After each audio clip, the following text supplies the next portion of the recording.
Alright guys, so nandito tayo ngayon sa DepEd, no? Dito sa makikita nyo sa sa kabila, paligid natin. Dito guys yung yung kung saan nilibing yung mga dokumento na sinunog, no? So kung makikita nyo guys, ito yung area na yon. Oh, yan.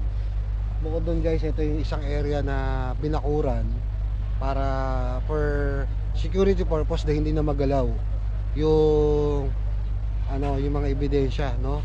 So kung makikita nyo guys, pakita ko sa inyo, may mga ginagawa din dito. So sinabay din yung paggagawa ng pagre-repair ng area. So sinabay din nila dito. So matagal na tayo niloloko ng DepEd, no? So kung hindi pa umupo si Madam VP Sara na ng DepEd, malamang magpapatuloy itong ganitong gawain ng mga no, na mga nasa gobyerno. So shoutout sa inyo lahat, napakawalang yan ninyo, no? At sana mabigyan ng hustisya dahil kawawa naman po yung mga taong naghahanap buhay, no?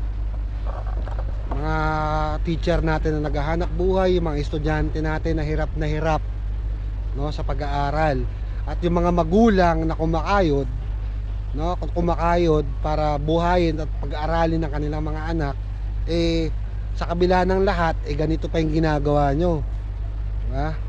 Kaya kayo, mga animal kayo. So yun guys, no, shoutout sa mga taga DepEd dyan, no?